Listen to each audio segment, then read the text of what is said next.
From accepting blood diamonds from a war criminal to assaulting people with cell phones, she may be glamorous on the runway, but supermodel Naomi Campbell has a sketchy history. According to The Telegraph, like a number of other public figures, Naomi Campbell was listed in pedophile Jeffrey Epstein's infamous Little Black Book. While appearing in the book doesn't necessarily mean that someone was aware of his crimes, Campbell was photographed alongside his closest confidant, convicted sex trafficker Ghislaine Maxwell, on numerous occasions. One of Epstein's victims, Virginia Giuffre, alleged on Twitter that Campbell was not only aware of Maxwell's crimes, but was her friend as well, writing, "She was Maxwell's BFF. There is no way in hell that she didn't know what was happening in front of her own eyes." They were all aware of Epstein and Maxwell's op, didn't go at any length to hide it either. In a separate tweet, she claimed that Campbell witnessed her abuse. Addressing the allegations that she was complicit in the abuse of underage girls, the supermodel posted a video entitled "A Message from Naomi" on her YouTube channel. While Campbell acknowledged that she knew Epstein, since he would frequently sit in the front row of Victoria's Secret fashion shows, she insisted that she was not aware of the ongoing abuse. What he's done is indefensible. And when I heard of what he'd done, it sickened me to my stomach, just like everybody else. In 2005, Naomi Campbell founded the charity Fashion for Relief to provide aid for those whose lives were devastated by Hurricane Katrina, according to its official website. However, in 2021, the organization's finances were called into question. As The Guardian reported at the time, the Charity Commission for England began probing FFR over the trustees' alarmingly high level of expenditure in consultancy and travel fees, totaling over $100,000 in 2019 alone. There was also a marked delay in filing the accounts, which the charity attributed to the coronavirus pandemic. According to the Daily Mail, lavish parties and events were hosted on the charity's behalf. A party held for the British Museum, for instance, ended up amounting to almost $2 million in expenses. Artist Pierre Moussa, who had previously donated to the charity, alleged, "The reality is that the FFR donations are a fraction of the money raised. Instead, the money has gone on extravagant events and other expenses." Moussa claimed that the donor list features numerous billionaires whose philanthropic intentions are dubious, but those close to Campbell have denied that she's involved in any sketchy deals, noting that it's not unusual for A-list galas to rack up huge bills, claiming that none of the money used to pay for it was from the public. Charles Taylor, the former president of Liberia, was prosecuted for crimes against humanity at The Hague in 2010. Naomi Campbell ended up being dragged into the proceedings when it was alleged that she received blood diamonds from the warlord. Blood diamonds are diamonds sourced from war-ravaged countries and used to fund atrocities. A photo of Campbell posing alongside Taylor and Mia Farrow, who were attending a party at Nelson Mandela's house in 1997, was used as evidence in the trial, according to The Guardian. However, ABC News reported that the photo is of particular contention because it's been alleged that Taylor was in South Africa at the time to procure weapons in exchange for blood diamonds. Speaking to ABC News before the trial, Campbell insisted that she did not receive any diamonds from Taylor, but Farrow contradicted her claims, alleging, "She said during the night some men had knocked at her door and she, half asleep, had opened the door, and it was representatives of President Charles Taylor and that they had given her a huge diamond." However, Taylor said that the diamonds he gifted Campbell were not blood diamonds, and although the model's links to Taylor were sketchy, she eventually agreed to cooperate with authorities and testified at the trial. During her testimony, she admitted that she did receive diamonds from Taylor, but had no idea they were blood diamonds, nor where they came from. I saw a few stones in there, and there was very small, dirty-looking stones. According to CNN, Taylor was convicted of war crimes and sentenced to 50 years in 2012. Throughout her career, Naomi Campbell has been prone to violent outbursts. As The Independent notes, she has been accused of assault no less than 8 times. The allegations date back to 1998 when, according to the BBC, she was accused of choking and shaking her then assistant before hitting her in the head with a phone. Campbell pleaded guilty, though she was spared jail time. In 2007, the New York Times reported that she once again pled guilty, this time to assaulting her maid, Anna Scolavino. She threw a cell phone at Scolavino's head, resulting in her being admitted to the hospital where she received 4 stitches. However, Campbell said that she didn't mean to hurt her, saying, "That was an accident because I did not intend to hit her. I am sorry about that." The following year, CNN reported that she was fined $4,600 and sentenced to community service for assaulting 2 police officers at Heathrow Airport. She was also banned from flying with British Airways. Opening up about her troubled past to Oprah, Campbell acknowledged that she had an anger problem and immediately felt guilty in the aftermath of her outbursts. I feel remorseful, I feel ashamed. I feel for them. What have I done to them? I've hurt them. Campbell also noted that there were a couple of false assault accusations against her.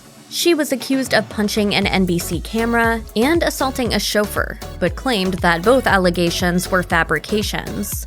In 2015, the Italian designers of Dolce & Gabbana generated headlines and swift condemnation when they made some rather alarming remarks about same-sex parents. Despite both being gay, HuffPost reports that Domenico Dolce and Stefano Gabbana claimed that same-sex couples having children goes against nature, and spoke negatively of children born through IVF. Despite widespread denunciation and various boycotts of the designers, people reported that Naomi Campbell seemingly continued to support Dolce & Gabbana, walking in their fashion show in 2018. Subsequently, she was heavily criticized on social media for working with the company.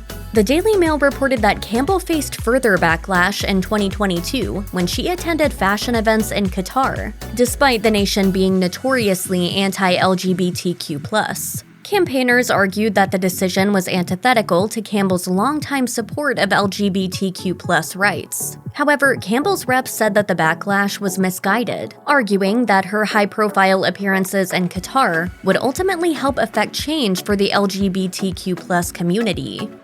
Long before the 2022 invasion of Ukraine, Vladimir Putin was a highly controversial figure, renowned for, among other things, his widespread clampdown on LGBTQ+ rights across Russia and criminalizing dissent.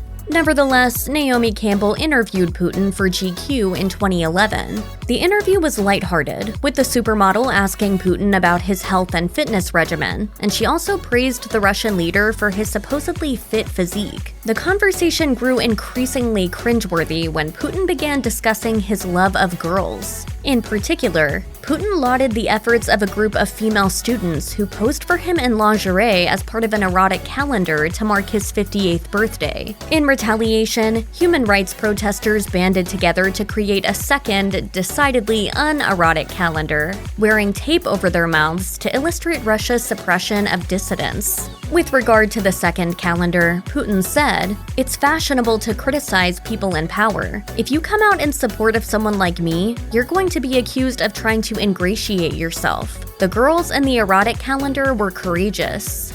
As the Evening Standard noted, Campbell deliberately avoided asking Putin any politically charged questions. Meanwhile, Jezebel heavily criticized the model for keeping the interview so airy, noting that she failed to press him on issues such as his alleged mistress, corruption, or the invasion of Chechnya. During a 2016 appearance on the Scandinavian talk show Skavlan, Tyra Banks chronicled the history of her fraught relationship with Naomi Campbell. When she first arrived in Paris as a young model, Banks found herself immediately being compared to Campbell, which is arguably a racist microaggression. Campbell took the comparisons badly, and thus made Banks feel unwelcome. It wasn't fair to Naomi, but her response was, to this day, I'm very scared of her. Speaking to the Wall Street Journal, Banks elaborated on this difficult period, revealing that she would cry every day because Campbell, whom she had long idolized, was targeting her, saying, "She was a supermodel, and I was just some new girl that had got on a plane from Paris. "I didn't understand that as a young girl. Like, why is she doing this? This is so evil." Reflecting on the situation as an adult, she said that she blamed the fashion industry itself, as opposed to Campbell, for the bitterness between them, highlighting the tendency of fashion execs to pit women against each other in order to drum up more publicity. Although Campbell eventually apologized to Banks, she reignited the feud in 2020 when she reposted an article on her Instagram story that branded Banks, rather than Campbell, quote, "the real mean girl." Most A-list celebs lead exceptionally comfy lives, so the least we can expect from them is to offer basic courtesy to folks working regular jobs. Unfortunately, many stars don't seem to have gotten that memo, and if rumors are to be believed, Naomi Campbell is among them. The supermodel has long been accused of mistreating service staff and retail workers. In 2001, ABC News reported that she was banned from the London store Voyage after verbally berating the staff when they didn't immediately let her inside. In 2015, the Daily Mail reported that Campbell threw shade at 2 staff members working at the Louis Vuitton store in London. The model was allegedly irked that the workers decided to take the elevator at the same time as her, proceeding to refer to them as, quote, randoms, with a witness claiming, "She continued to repeat the word until they were asked to leave by her companion." Campbell's reps claimed the story was a total fabrication, but she has also been accused of being unkind to restaurant workers. Speaking to the New York Post, a maitre d' at a swanky New York restaurant claimed that Campbell was always rude to staff when she frequented the restaurant, saying, "She was someone we dreaded coming in. She needed a lot of attention. She sent back her food quite a few times." The fashion industry is known for its promotion of unrealistic body ideals, and indeed, body negativity. Therefore, it's understandable, albeit unfortunate, that such ideation becomes ingrained in the models themselves. On numerous occasions, Naomi Campbell has espoused extremely low-calorie diets. In a 2013 chat with Heat, she promoted the idea of fasting once a week. Years later, in 2019, she appeared on the British talk show Lorraine, where she elaborated on her habit of intermittent fasting.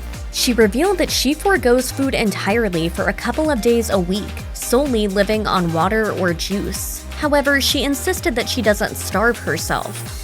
According to The Sun, Campbell told an interviewer that she only eats 1 meal a day, save for Sunday, when she treats herself to desserts, saying, "I eat my lunch. Lunch is my dinner because I really only eat once a day." While intermittent fasting has gained popularity in recent years, there are still a lot of questions about its supposed benefits. A 2022 study by the University of Toronto found there may be a connection between intermittent fasting and disordered eating behaviors. It's unfortunate that Campbell has lauded the benefits of such diets on numerous occasions. But as Harper's Bazaar notes, the 90s supermodels are a product of a particularly toxic body-negative era, one in which harmful fad diets and unrealistically thin bodies were promoted and even worshipped. If you or anyone you know has been a victim of sexual assault, help is available. Visit the Rape, Abuse, and Incest National Network website or contact RAIN's National Helpline